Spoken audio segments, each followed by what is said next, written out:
नमस्कार, मैं हूं आपके साथ पूर्णिमा मिश्रा। हमारे खास प्रोग्राम क्या कहते हैं नरेंद्र मोदी में आज आपको सुनवाएंगे प्रधानमंत्री मोदी का वो ऐतिहासिक भाषण जो उन्होंने 8 जुलाई 2023 को तेलंगाना में दिया।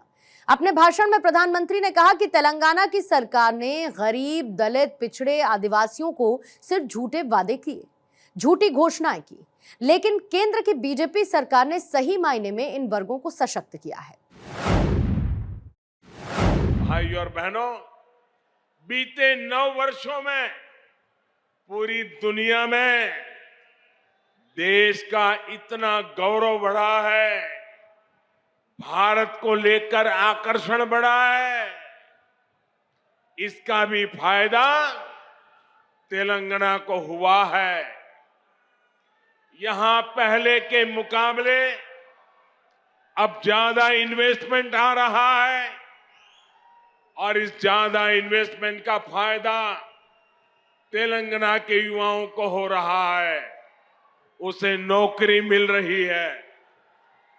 भाजपा सरकार ने दुनिया में भारत की जो साख बढ़ाई है, ये उसी का नतीजा है।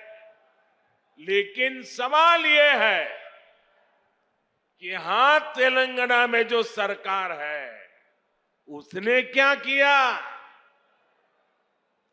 साथियों, यहां की राज्य सरकार ने सिर्फ 4 काम किए हैं। यहां की सरकार ने सिर्फ 4 काम किए हैं।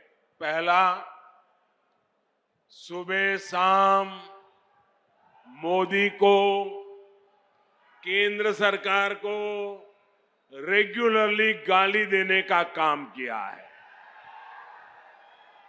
पूरी डिक्शनरी इसी काम में लगाई है। दूसरा काम क्या किया है?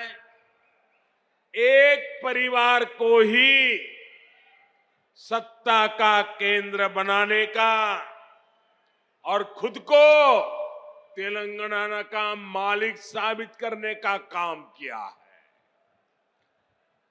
तीसरा काम क्या किया है? इन्होंने तेलंगाना के आर्थिक विकास को चौपट कर दिया। चौथा काम क्या किया? चौथा, इन लोगों ने तेलंगाना को भ्रष्टाचार में डुबो दिया। आज तेलंगाना में ऐसा कोई प्रोजेक्ट नहीं है जिसमें भ्रष्टाचार के आरोप नहीं है।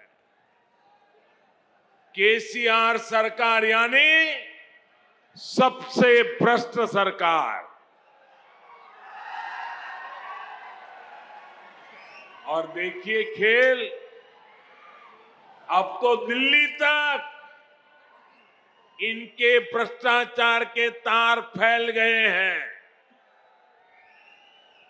हम पहले 2 देशों या 2 राज्यों की सरकारों के बीच विकास से जुड़े समझौतों की खबरें सुना करते थे कि भाई विकास के लिए 2 राज्यों ने समझौता किया, पानी के लिए 2 राज्यों ने समझौता किया, ऐसी खबरें आती थी।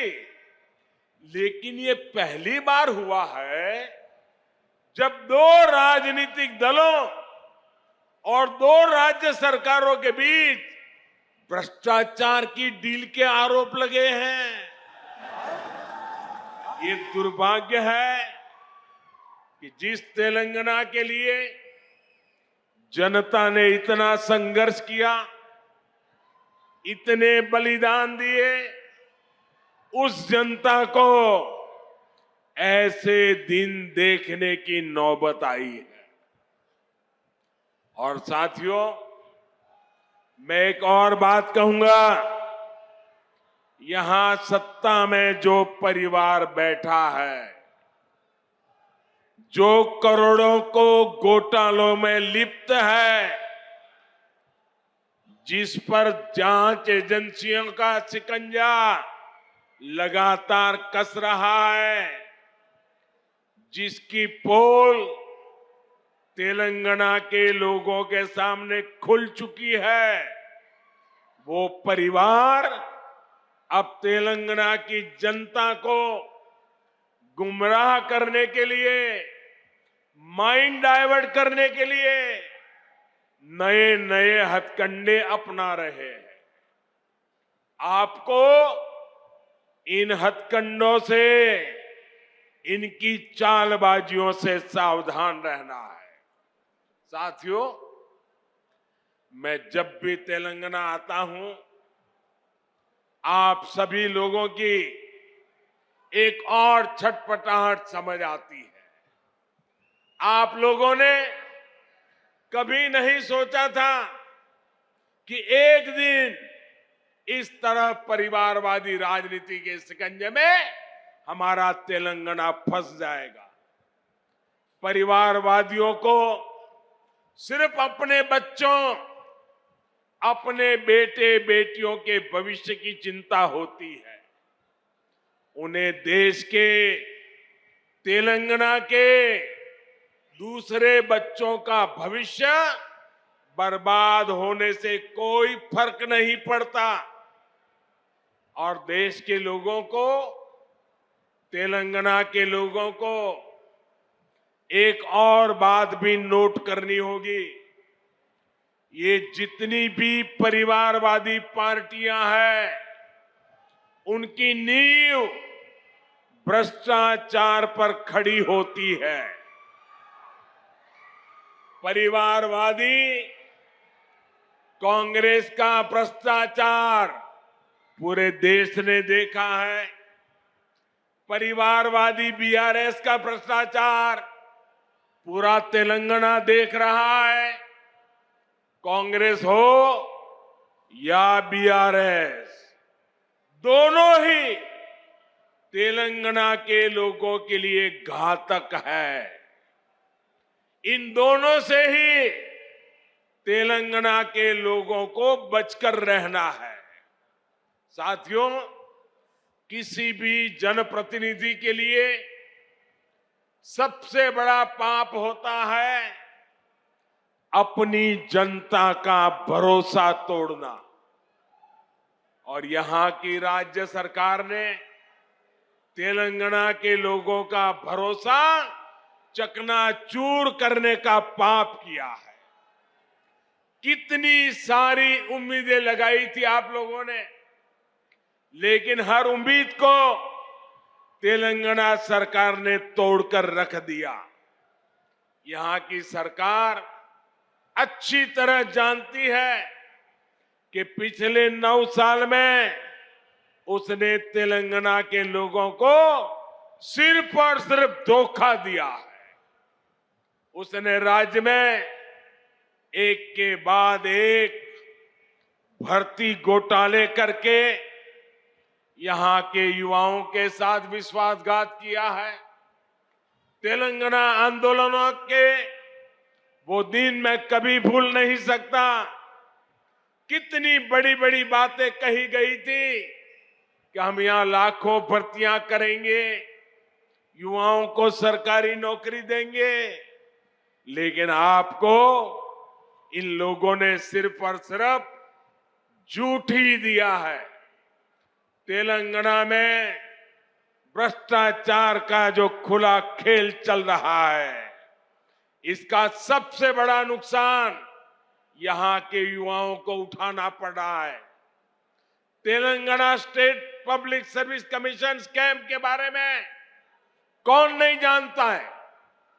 पिछले 9 वर्षों से तेलंगाना के लाखों नौजवान सरकारी भर्तियों का इंतजार कर रहे हैं, लेकिन यहां की सरकार ने सरकारी नौकरियों को अपने नेताओं की तिजोरी भरने का माध्यम बना दिया है।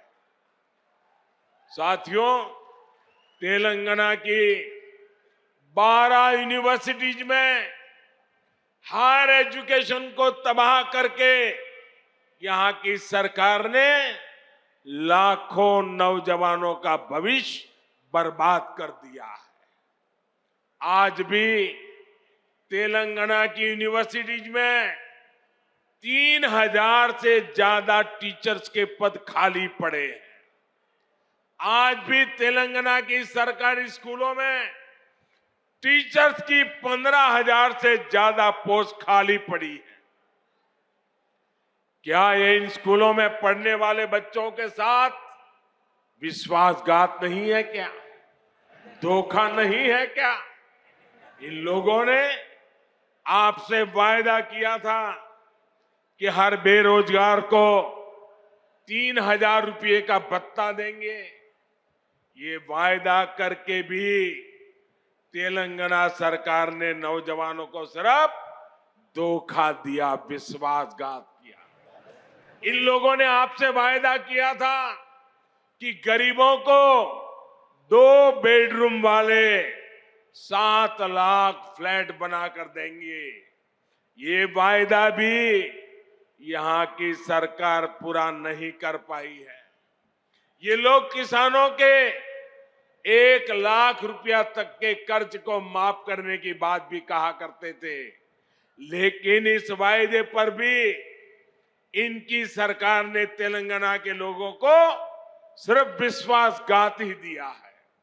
साथियों, मुझे पता है कि तेलंगाना की ग्रामीण पंचायतें, यहां के सरपंच यहां की सरकार से कितने गुस्से में हैं, कितने नाराज हैं। ये बीजेपी की केंद्र सरकार है जिसने तेलंगाना की ग्राम पंचायतों को 12,000 करोड़ रुपए से ज्यादा सीधा देने का सुनिश्चित किया है। यहां की ग्राम पंचायतें ज्यादातर काम सेंट्रल फंड से ही करा रही है। केसीआर सरकार यहां ग्राम पंचायतों के सामने लगातार मुश्किल खड़ी कर रही है। इसलिए तेलंगाना की हजारों पंचायतें भी अब यहां की परिवारवादी सरकार को पटखनी देने का इरादा कर चुकी है। साथियों, बीजेपी सरकार ग्रामीण अर्थव्यवस्था को मजबूत करने के लिए गांवों में ज्यादा से ज्यादा खर्च कर रही है। पैडी प्रोक्योरमेंट के माध्यम से यहां के धान किसानों को पिछले 9 साल में 1,30,000 करोड़ रुपए से ज्यादा दिए गए। मनरेगा के तहत तेलंगाना के गांवों में करीब करीब 25,000 करोड़ रुपए का काम कराया गया है।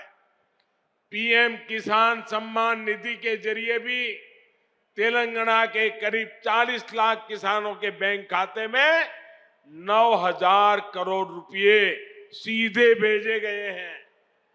पीएम आवास योजना के तहत जो करोड़ों घर बनाए गए हैं, उनसे भी हजारों करोड़ रुपए ग्रामीण अर्थव्यवस्था में पहुंचे हैं। साथियों, बीजेपी ने निरंतर प्रयास किया है कि किसानों को सशक्त करें, उनके खर्च कम करें, उनकी आय बढ़ाएं।